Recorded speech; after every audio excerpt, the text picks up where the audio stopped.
है, और उसके बाद देख लें कि जब आधी चीजों में पहुंचेंगे 30,000 रुपया खत्म हो चुका होगा, और बाकी आधी चीजों के लिए क्या करेंगे? भीख मांगेंगे किसी से जाकर, उधार मांगेंगे किसी से जाकर, चोरी करेंगे, डाका डालेंगे। ऐसे तो बहुत सारे लोग हैं जो डाका नहीं डालना चाहते, ऐसे तो बहुत सारे लोग हैं जो चोरी नहीं करना चाहते, ऐसे बहुत खुददार लोग हैं जो भीख नहीं मांगना चाहते। फिर क्या करेंगे? अगर उधार देंगे उनका ज़मीर गवारा नहीं करता, उनकी खुददारी गवारा नहीं करती, लेकिन अगर लेते हैं तो फिर अदा कैसे करेंगे? अगले महीने और कर्ज चढ़ेगा, उससे अगले महीने और कर्ज चढ़ेगा, उसके बाद किसी का मकान बिकेगा, कोई बीमार हो जाता है, किसी को खुदा ना खास्ता कैंसर होता है, किसी को खुदा ना खास्ता गुर्दों की बीमारी होती है। क्या करेगा?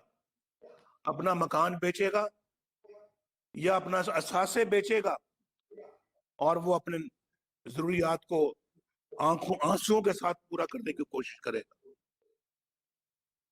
मुल्क के, और हम यहां पर इलेक्शनों को चोरी करते हैं, जाली मैंडेट लोगों को दिलवाते हैं, आपको हरवाते हैं।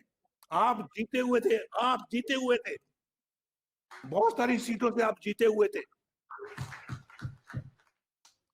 आप जीते हुए थे, आपको हरवाया गया, आपको शिकस्त दिलवाई गई, आरटीएस को बंद करके आपकी सीटें खत्म की गई, और उनकी सीटें आपने उनको दिलवाई जो नहीं थी उनकी, जो हमारी थी।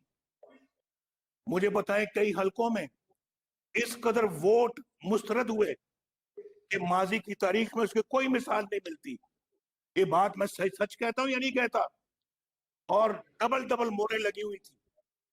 वो क्या था? सब कुछ आपके पोलिंग एजेंट्स को पोलिंग स्टेशनों से बाहर निकाला गया या नहीं निकाला गया, और फिर पोलिंग निकाल कर उसके बाद फिर उनको खाली करवा कर उसके बाद डब्बे भर के आरटीएस को बंद करके कई घंटे वो सारा धांधली का प्रोसेस मुकम्मल करने के बाद आप अपना जो है वो इसको असेंबली में लाते हैं, कुछ वोट फाटा के आप तोड़ते हैं, कुछ एमक्यूएम को साथ मिलाते हैं, कुछ इंडिपेंडेंट साथ मोरे आप शामिल करवाते हैं।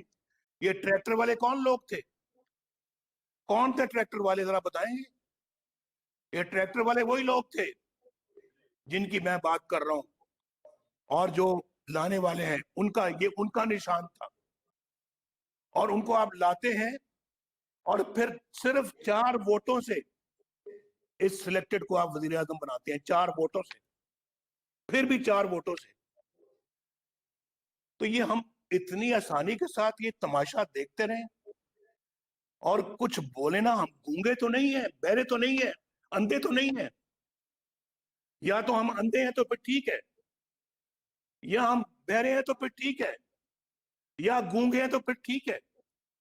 लेकिन अगर नहीं है और हमारा ज़मीर भी जाग रहा है और हमारा अल्लाह के फजलो करम से जो सेल्फ रिस्पेक्ट जो है, खुददारी भी हमारी मौजूद है, तो फिर इन चीजों को देखना, इन चीजों को होते हुए देखना अपनी आंखों से और कानों से सुनना, तो फिर उसके बाद हम खामोश रहें, मैं नहीं समझता कि ये पाकिस्तानियत है। ये पाकिस्तानियत हरगिज नहीं है, नहीं है बिल्कुल। और देखें, मैं 3 दफा पाकिस्तान का वज़ीर आज़म रहा हूं। आज लंदन से बैठ के मैं आपसे बात कर रहा हूं, लंदन से बैठ के बात कर रहा हूं। 3 दफा मुल्क का वज़ीर आज़म लंदन से बैठ के बात करता है, और कल आपने देखा कि वहां कोर्ट ने मेरे खिलाफ क्या इरशादात फरमाए हैं, क्या कमेंट्स दिए हैं। अब किस तरह से बंदा जो है वो ये मैं एक कहे कि जनाब हमें इंसाफ मिलेगा?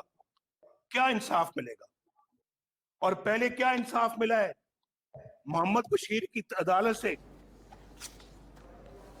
Nawaz Sharif central working committee سے خطاب کر رہے ہیں. ان کا یہ کہنا